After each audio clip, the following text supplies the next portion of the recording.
अज्ञानतिमिरान्धस्य ज्ञानाञ्जनशलाकया चक्षुरुन्मीलितं येन तस्मै श्रीगुरुवे नमः। नमो विष्णुपादाय राधिकाय प्रियात्मने श्रीमद्भक्तिवेदान्तनारायणीति नामिने। श्री कृष्ण चैतन्य प्रभु नित्यानंद श्री अद्वैत गदाधर शिवासादि गौर भक्त वृंद। हरे कृष्ण कृष्ण कृष्ण हरे हरे, हरे राम राम राम हरे हरे। मैं सर्वप्रथम अपने गुरुपाद पद्म परम आराध्यतम नित्रिला प्रविष्टम विष्णुपाद अष्टोत्तर शत शिष्य भक्ति वेदांत नारायण गोस्वामी महाराज जी के चरण कमल अनंत कोटि दंडवत अर्पण करता हूँ तथा श्री श्री राधा विनोद बिहारी जी के चरणों में अनंत कोटि दंडवत अर्पण करता हूँ। भगवद गीता कि योगस्त कुरु कर्माणि संग त्यक्त्वा धनंजय सिद्ध्यो समो भूत्वा समत्वं योग उच्यते। हे धनंजय, कर्म फल की सफलता तथा असफलता, जय तथा पराजय एवं कर्म में आसक्ति का परित्याग कर भक्ति योग से युक्त होकर समभाव से स्वधर्म विहित कर्म करो, क्योंकि ऐसा समत्व भाव ही योग कहलाता है। जो समत्व भाव से कर्म करता है उसी को ही योग कहते हैं, और जो फल की इच्छा से कर्म करते हैं वो योग नहीं है। इसलिए भगवान भगवद गीता में द्वितीय अध्याय का 48वां श्लोक में ये कह रहे हैं कि कर्म फल की सिद्धि तथा असिद्धि में जो समबुद्धि होती है उसे ही योग कहते हैं। कर्म योग करो, कैसे कर्म योग? जिसको कर्म फल में सिद्धि असिद्धि का विचार ही नहीं होता उसी को योग कहते हैं।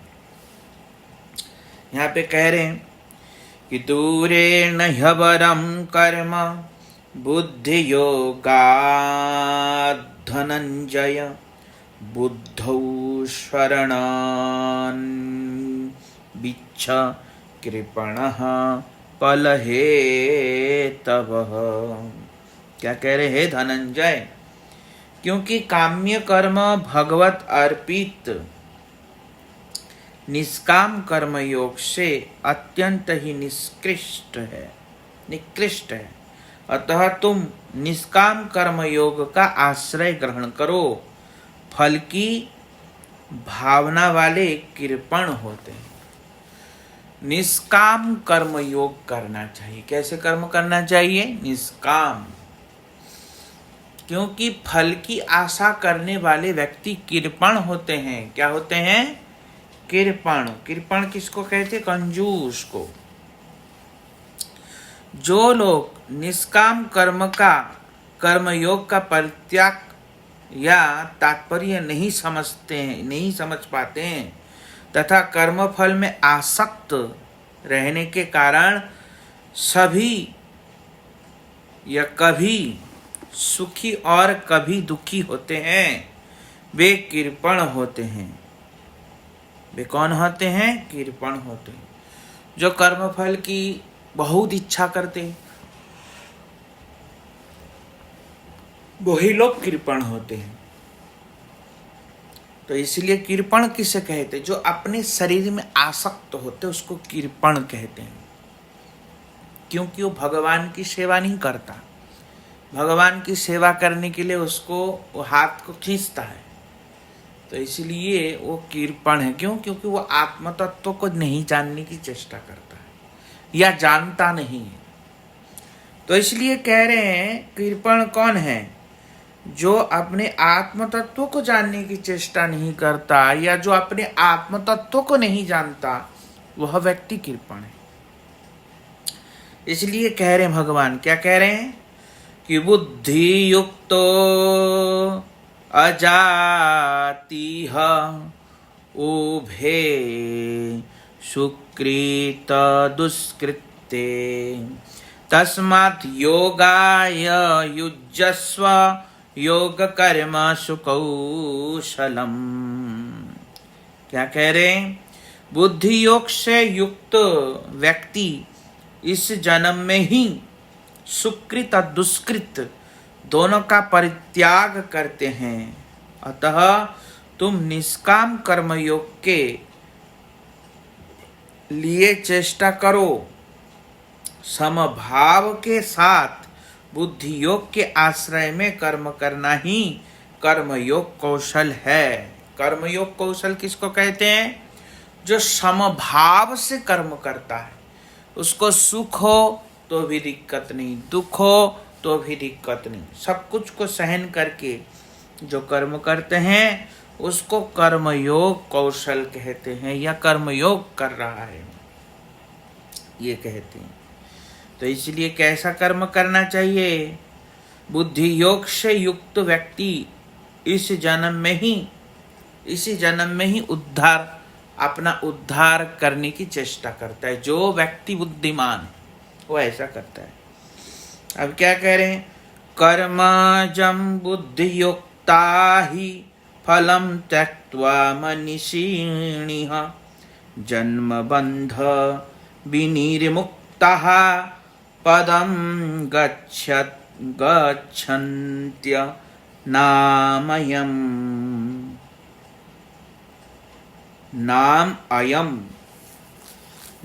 अयम बुद्धि योग से युक्त पंडितगण कर्म जनित फल को त्याग कर जन्म बंधन से मुक्त हो जाते हैं। जो बुद्धिमान व्यक्ति होता है या बुद्धि योग से युक्त पंडितगण कर्म जनित फल को त्याग कर जन्म बंधन से मुक्त हो जाते हैं और अनायाम पद को प्राप्त करते हैं। अनायाम पद मतलब भगवान के लोक को प्राप्त करता है। कौन करता है? जो बुद्धिमान व्यक्ति होता है या बुद्धि से युक्त होके, बुद्धि युक्त मतलब भक्ति। तो इसलिए इस प्रकार करते हैं।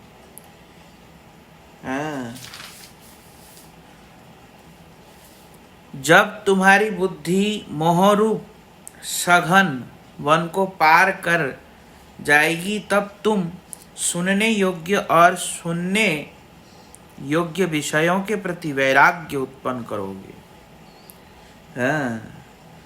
देह में आत्मबुद्धि रहने के कारण जीवों की संसार में आसक्ति होती है। देह में क्या होने के कारण? आत्मबुद्धि। ये देह मैं आत्मा हूं, ऐसा देह मेरा आत्मा है, ऐसा समझते हैं जो। इसलिए देहात्मा बुद्धि, देह में आत्मबुद्धि होने से यही संसार का मूल कारण है। संसार दशा का मूल कारण है देह में आत्मबुद्धि होने से। जब तक यह संसार आसक्ति रहती है तब तक जीव को न तो तत्वज्ञान होता है और न ही संसार से विरक्ति होती है। जीव को तत्वज्ञान भी प्राप्त नहीं होता जब तक उसके शरीर में देहात्म बुद्धि होता है। मैं ये शरीर हूँ, जब तक ये बुद्धि रहता है तब तक उसके अंदर तत्वज्ञान की उत्पत्ति नहीं होता। तत्वज्ञान कब होगा? जब मैं ये शरीर नहीं हूँ। मैं कौन हूँ? मैं कृष्ण की दास हूँ या दासी हूँ। जब ये भाव उदय होगा तब तत्व ज्ञान की उपलब्धि होगा। तब वो बुद्धि योग से युक्त होगा, नहीं तो बुद्धि योग से युक्त नहीं होगा। अभी कितना भी हम सुन ले, कर ले, कुछ भी कर ले, पर होता नहीं। क्यों? क्योंकि हमारे अंदर देहात्म बुद्धि है। संसार से अनासक्त होना ही निर्वेद है, और निर्वेद सहज ही नहीं होता। परमेश्वर के प्रति अर्पित निष्काम कर्म के द्वारा क्रमशः ध्यात्म बुद्धि नष्ट होती है। निष्काम कर्म योग के द्वारा ही देहात्म बुद्धि नष्ट होता है। अब निष्काम कर्म कैसे कहते हैं? जो भगवान को अर्पित करके कर्म करते हैं उसको निष्काम कर्म या सत्कर्म कहा जाता है। बिना सत्कर्म किए देहात्म बुद्धि नष्ट नहीं होता। उसको नहीं करना अकर्म है, उसके विपरीत करना वो विकर्म है। इसलिए कर्म किसको कहते हैं? सत्कर्मों को कर्म कहते हैं। तो इसलिए यहाँ पे कह रहे हैं ध्यात्म बुद्धि नष्ट नहीं होती, तत्पश्चात वैराग्य अथवा निर्वेद उपस्थित होता है, जिसके द्वारा श्रोतव्य और श्रुत समस्त शास्त्रों में कथित नाना प्रकार के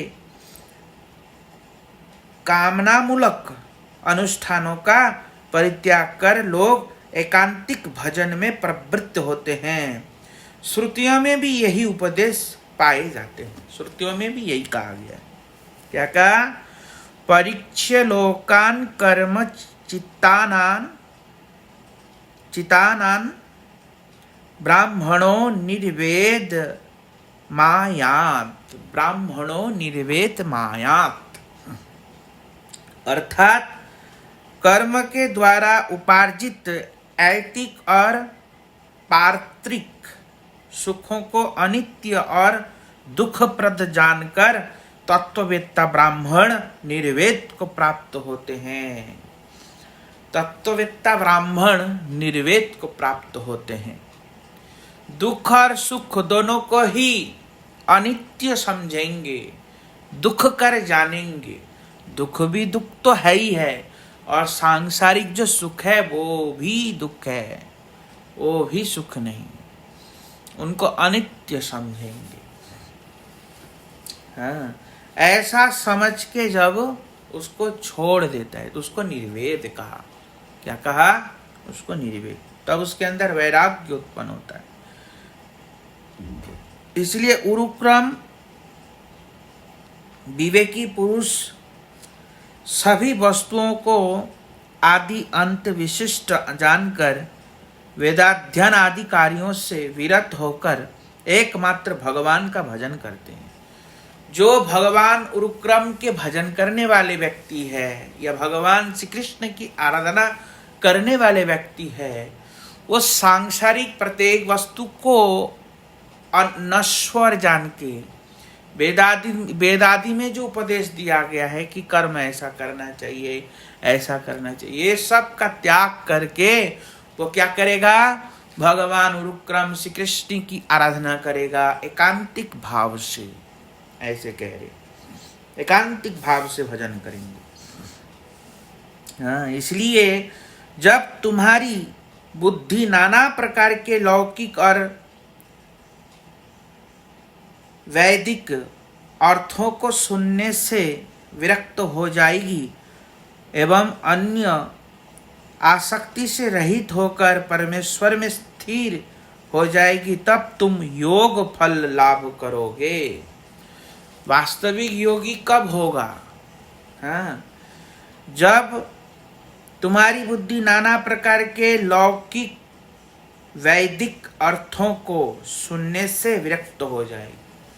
लौकिक वैदिक अर्थ मतलब वेद में जो बताया, इस देवता का पूजा करो तुमको ये मिलेगा, ये करो तो तुमको वो मिलेगा, वो करो तो तुमको वो मिलेगा, ऐसा जो बताया वेद में, जैसे बताया इस देवता का पूजा करो तुमको वो मिलेगा, उस देवता का पूजा करो तुमको वो मिलेगा, ये करो तो वो मिलेगा, ऐसे। तो क्या कह रहे हैं? लौकिक और वैदिक अर्थों को सुनने से विरक्त। ऐसे जो वेद में कहा गया जो चीज, जो वाक्य है, जो कि अनित्य वस्तु में लगाता है। किस में लगाता है? अनित्य वस्तु। लौकिक मतलब क्या? अनित्य, जो नित्य वस्तु नहीं है। अगर किसी को कोई चीज मिलता भी है तो वो कहाँ की चीज है? अनित्य लौकिक चीज मिलेगी। तो लौकिक चीज प्राप्त करना कोई बुद्धिमानी तो नहीं है, क्योंकि जो चीज हम प्राप्त कर रहे हैं उसको एक न एक दिन हम खो देंगे, वो एक दिन न एक दिन छूट जाएगा, वो एक दिन न एक दिन नष्ट हो जाएगा। तो इसलिए ऐसे चीज प्राप्त करना कोई बुद्धिमानी नहीं है, मूर्खता है। तो इसलिए ऐसी चीज की प्राप्ति के लिए उसके लिए इतना आराधना करना, या उसके लिए इतना मेहनत करना, या उसके लिए इतना अपना शरीर के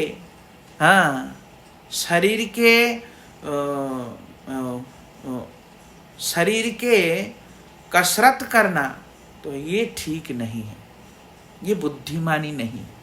तो इसलिए बुद्धिमानी क्या है? ऐसे जो वेद वाक्य है उनके प्रति भी अरुचि जब हो जाता है, क्या हो जाता है? अरुचि, त्याग, उनके प्रति भी ध्यान नहीं, जब ऐसा हो जाता है तब वो भगवत भक्ति प्राप्त करने योग्य बनता है, या परमेश्वर में स्थिर हो जाएगी, तब तुम योग फल लाभ कर सकते। तब उस ऐसे व्यक्ति योग में प्रतिष्ठित होता है, योग फल लाभ करता है। हाँ, तो इसलिए कह रहे हैं स्थित प्रज्ञस्य का भाषा समाधिस्तस्य केशव स्थित धीः किं प्रवासेत कीमासीत ब्रजत किम। अर्जुन ने पूछा, अर्जुन ने कहा, हे केशव, समाधि में स्थित स्थिर बुद्धि वाले व्यक्ति के क्या लक्षण हैं? वे किस प्रकार बोलते हैं, वे किस प्रकार बैठते हैं, वे किस प्रकार चलते हैं, ये हमको बताइए। हाँ, इस श्लोक में आरंभ में अर्जुन ने भगवान श्री कृष्ण से प्रधानतः श्लोक प्रश्न किए हैं, जिनके उत्तर में श्री कृष्ण कर्म योग, ज्ञान योग, ध्यान, तपस्या, कर्म मिश्रा भक्ति, ज्ञान मिश्रा भक्ति, शुद्ध भक्ति, गूढ़ रहस्य को प्रकाशित करते हुए गीता के 18वें अध्याय तक पूर्व गुह्यतम प्रेम भक्ति का निर्देश किया है, तथा भक्ति में प्रवेश पाने के लिए उस द्वार स्वरूप अपनी शरणागति का उपदेश दिया है भगवान ने इस श्लोक के बाद। ऐसे करके क्रमशः गीता में उन्होंने 16 प्रश्न किया और उसका उत्तर भगवान ने दिया। 16 का प्रश्न भगवान ने पूरे सुंदर तरीके से कर्म मिश्रा, ज्ञान मिश्रा और ध्यान, तपस्या, अंत में प्रेमा भक्ति का उपदेश भगवान ने दिया। तो इसलिए कह रहे हैं, श्री भगवान ने कहा, हे पार्थ, जब वे मन की समस्त कामनाओं का परित्याग कर देते हैं और निग्रह किए हुए मन में ही आनंद स्वरूप आत्मा के द्वारा तुष्ट होते हैं, तब वे स्थित प्रज्ञ कहलाते हैं। जो व्यक्ति अपने आत्मा में संतुष्ट हो जाते हैं, किसी बाहरी उपकरणों से संतुष्ट नहीं, जो व्यक्ति अपने आत्मा में रमण करते हैं, उसको स्थित प्रज्ञ कहते हैं। स्थित प्रज्ञ कैसे होते हैं?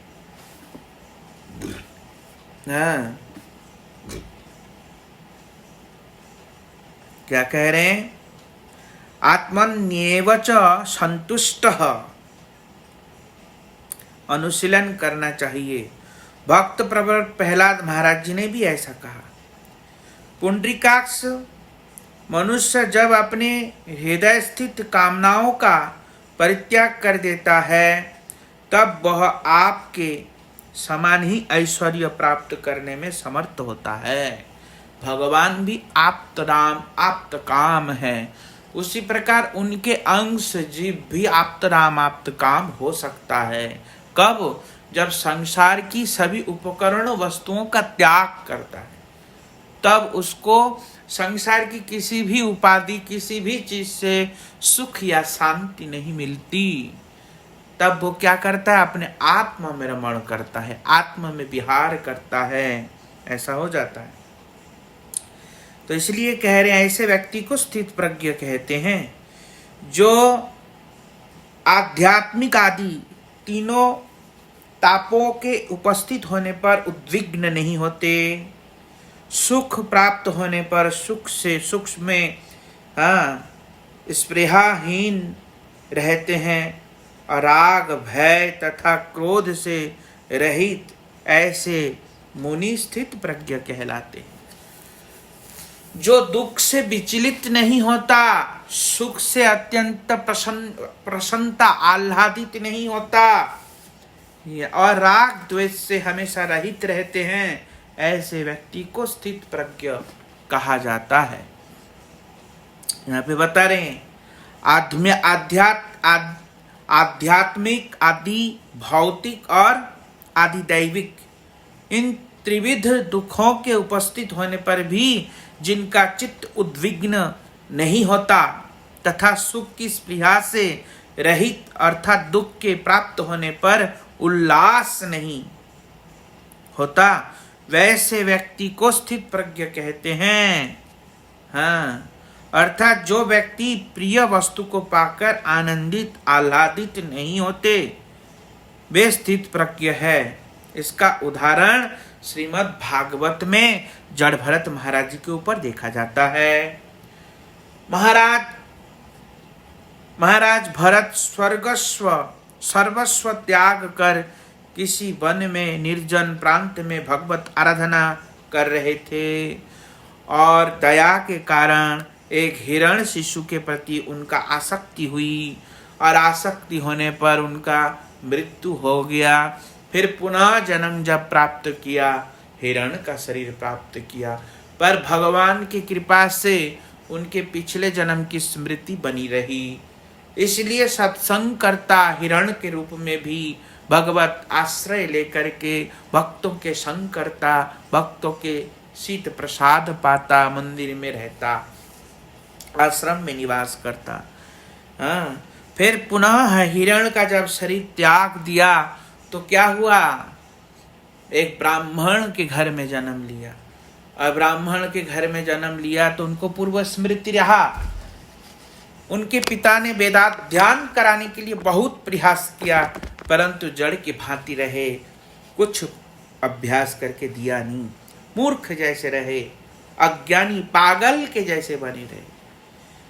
उनके सौतली माता और भाइयों ने बड़ा दुर्व्यवहार किया, पर फिर भी उनको कोई फर्क नहीं पड़ता था। एक समय एक राजा वृषल राज ने पशु बलि के लिए देवी को प्रसन्न करने के लिए पशु बलि देना चाहते थे। खेत में बैठे थे जड़ भरत महाराज, पर वो पशु कैसे करके छूट गया।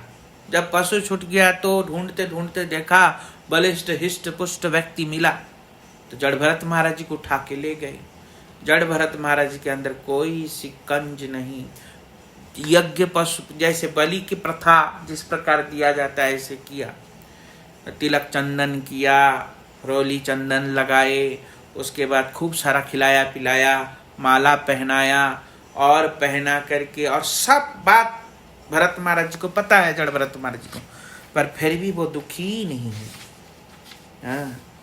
वो अपने आत्मा में रमण कर रहे थे, किसी भी प्रकार का दुख उपस्थित नहीं हुआ उनके चेहरे में।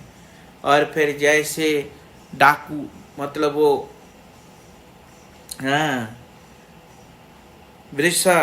वृषल राज ने जैसे खड्ग लेके मारना चाहा, इतने में देवी भद्रकाली अष्टभुजा धारण करके अट्टहास करता हुआ, ही करके अट्टहास करता हुआ डाकुओं के हाथ से वो छीन लिया अस्त्र खड्ग, और छीन के उन्हीं का ही स्वाहा कर दिया। क्या किया, वृषल राज का ही स्वाहा कर दिया, काट दिया गले, और गले काट के उनके और संगी साथियों को उनके सर को छेदता हुआ, खून पीती हुई, हंसती हुई, और सबका सर काट दिया। ऐसे किया देवी। और करते हुए क्रीड़ा करके नृत्य करने लगी। हाँ, काटते काटते नृत्य कर रही थी देवी, और जड़ भरत महाराज जी को उद्धार किया और ये प्रेम पूर्वक उनको विदाई दी। आज भी ये भद्रकाली कुरुक्षेत्र में विद्यमान है। सुखदेव गोस्वामी श्रीमद् भागवत में जड़ भरत के इस चरित्र का वर्णन करते हुए परीक्षित महाराज जी से कह रहे हैं कि विष्णुरात जिन्होंने देहात्म बुद्धि रूप सुच्छेद्य हृदय ग्रंथि का संपूर्ण रूप से छेदन कर दिया है, वे इन लोगों का हृदय समस्त प्राणियों के कल्याण की चिंता में निमग्न रहते हैं। जो किसी का अपकार नहीं करते अथवा किसी के प्रति शत्रुता का भाव नहीं रखते, काल के भी काल स्वरूप सुदर्शन चक्रधारी तत्क्षण कार्य में सदा मत भगवान विष्णु आश्रय ग्रहण किया है, वे परम भागवत परमहंस अपना सिर छेदन काल उपस्थित होने पर भी उद्विग्न नहीं होते। इसमें कोई आश्चर्य की बात नहीं है, क्योंकि जिन्होंने ऐसे परम प्रभु श्री कृष्ण की चरणों में आश्रय लिया है, उनके सिर छेदन के उपस्थित होने पर भी वो किसी भी प्रकार का दुख का शोक नहीं करते। क्यों? क्योंकि वो तो मन ही मन भगवान का चिंतन करते, भगवान का आराधना करते, भगवान में तन्मय होते हैं, इसलिए ऐसा नहीं होता। तो इसलिए ऐसे को कहते हैं स्थित प्रज्ञ। क्या कहते हैं? स्थित प्रज्ञ कहते हैं। जो व्यक्ति सर्वत्र स्नेह रहित होते हैं और अनुकूल की प्राप्ति से न तो प्रसन्न होते हैं और न ही प्रतिकूल के प्राप्त होने पर उसमें द्वेष करते हैं, उनकी बुद्धि स्थिर है। ऐसे व्यक्ति की बुद्धि स्थिर होते हैं।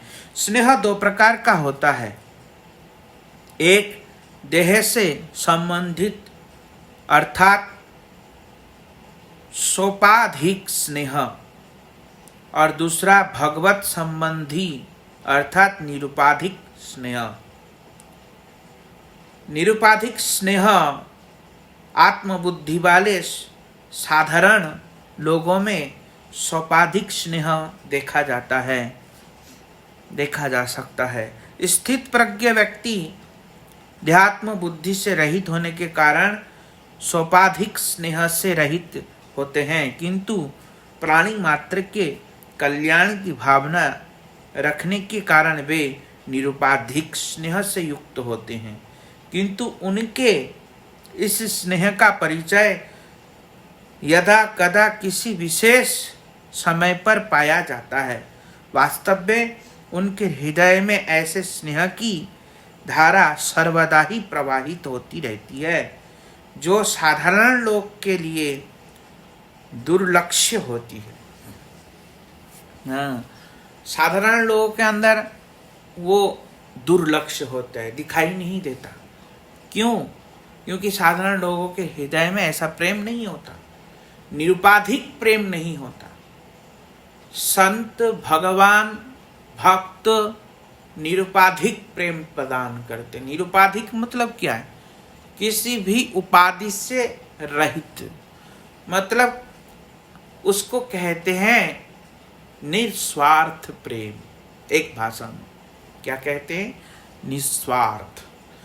क्योंकि गुरुवर्ग वैष्णव जन किसी को प्रेम करते हैं तो उनका कोई स्वार्थ नहीं होता, पर संसार के कोई भी व्यक्ति प्रेम करते बिना उपाधि का वो प्रेम कर ही नहीं सकता। तो इसलिए संसार के व्यक्ति उपाधि युक्त होकर के प्रेम करते, मतलब किसी चीज की चाह, मतलब अपने देहात्म बुद्धि, देह की सुख की आशा से ही व्यक्ति संसार के लोगों को प्रेम करते हैं। पर वैष्णव, गुरु, भगवान किसी को भी प्रेम करते हैं तो उसका निस्वार्थ प्रेम होता है।